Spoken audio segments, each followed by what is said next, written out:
Ahora nos puedes ver y escuchar en www.ventanaaldía.com. Noticias, reportajes, musicales, entrevistas. Visítanos en www.ventanaaldía.com, la ventana del sur del Estado de México para el mundo.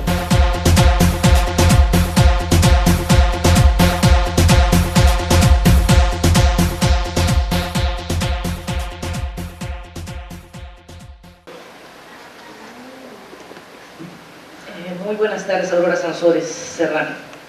Miren, he escuchado muy atentamente todas las ponencias de los compañeros, me da muchísimo gusto su preocupación por hacerlas, una disculpa por no haber hecho lo propio. Me enteraba, por ejemplo, con el liceo, que tenemos que pugnar todo desde nuestros códigos penales y nuestros códigos de procedimientos penales, que son totalmente diferentes en nuestros estados, por hacer los cambios pertinentes. Yo pensaba que eso se tenía que hacer a nivel federal para que luego permeara hacia los estados. Me decían que no, que debemos ir de los estados hacia la federación, impulsando desde los estados para poder llegar a la federación. Y en este contexto, yo vuelvo a insistir, como he insistido tantos años, que si todos nos pusiéramos las pilas y empezáramos a cabildear con nuestros diputados o nuestros legisladores federales, incluyendo los senadores, tal vez lográramos un poquito más, porque a lo mejor podemos llevarlo a la más alta tribuna del país. Se los dejo a consideración para que ustedes decidan. En cuanto a lo de los ombudsman que manejaba Fernando, que además le agradezco mucho que me haya dado un recurso para empezar la lucha, que es un convencimiento propio de que hay que empezar a luchar por cambiar lo que es el salario mínimo profesional del periodista, que está desde 1970 y tantos, y ella me dio, te lo agradezco, Fernando, infinitamente.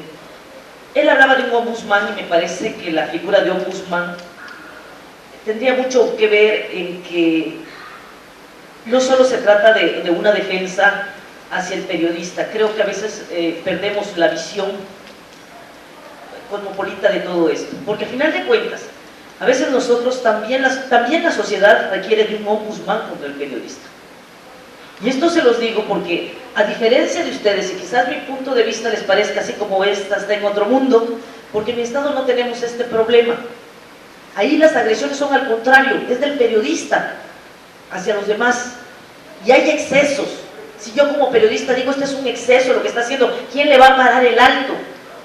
Ya basta. Porque lo mismo arrancan con el funcionario que se mete con el periodista, con el compañero, y arrasan parejo. Y esos son excesos.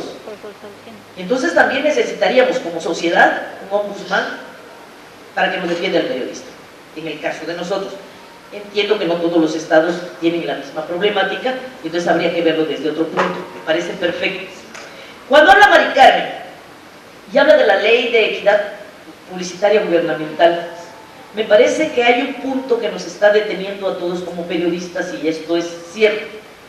Para que se pueda implementar esto, o si se implementara esto, aquella revista o medio informativo que no cuente con su registro, no entra. Entonces primero preocúpense por darle el registro a sus medios de comunicación, para que podamos pugnar. Si estoy pagando un impuesto, entonces merezco tener un trato igual desde que venga del erario, ¿no? Pero tienen que tener mucho cuidado con esto. No impulsen una ley que luego vaya a ser contraproducente para la mayoría, porque la gran mayoría de medios de comunicación no cuentan con registro, y es en serio esto, ¿eh? Por eso no pueden acceder a otros recursos. Cada dependencia que les da recursos puede darles, el IFE les puede dar publicidad, el Instituto Electoral de los Estados les puede dar publicidad, les puede dar hasta el gobierno federal, y lo pueden solicitar y se les puede dar, pero lo primero que les van a solicitar es el registro. Entonces, mucho cuidado con esto. Hablaba de las muertes de periodistas. A veces me parece que nos está pasando lo mismo que a las muertas de Juárez. A las muertas de Juárez les tienen que seguir llamando muertas de Juárez, cuando podríamos haberlas llamado desde el principio las asesinadas de Juárez. Pero las llaman las muertas de Juárez porque el número que se ha incrementado, porque se ha incrementado tanto, porque si se murió en un accidente también la meten en la lista. Y entonces estamos malbaratando lo que es la realidad. Y eso nos está pasando con los periodistas.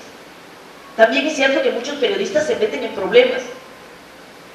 Tenemos en Campeche un caso de un periodista que todo el mundo decía, ¿y este cómo se entera de lo que pasa en la Procuraduría cuando hay un movimiento de policías? ¿Cómo se entera? Tenía un radio, había sido de la Policía Judicial, y total que al fin y de cuentas era parte del narcotráfico.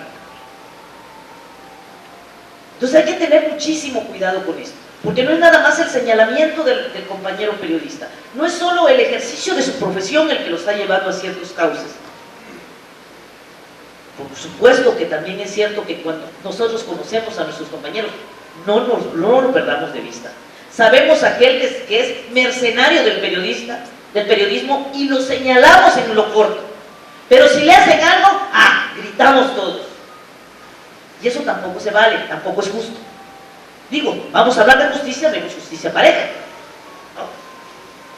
Entonces hay que tener mucho cuidado. Tenemos que dividir exactamente los que han sido asesinados por ejercer la profesión del periodismo.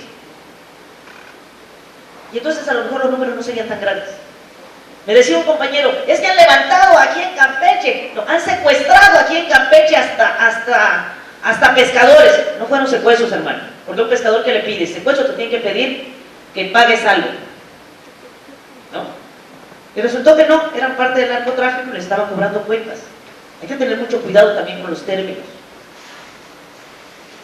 Entro a la parte de José Antonio Sánchez. Hablaba de la inseguridad en el ejercicio de la profesión de periodista. Es cierto. Es cierto muchas veces que decimos nosotros nos ponemos en riesgo, ¿es cierto? Pero déjenme decirle que en riesgo también se ponen los soldados, en riesgo también están los médicos, porque son riesgos de trabajo. Son los riesgos que corren normalmente cualquiera que ejerza una profesión. Y en la profesión y en el lugar donde esté, corres un riesgo de trabajo. El que es herrero corre el riesgo de quedarse sin un dedo. El que es carpintero a lo mejor se corta toda la mano, pero es un riesgo de trabajo. Es parte de lo que tiene que poner.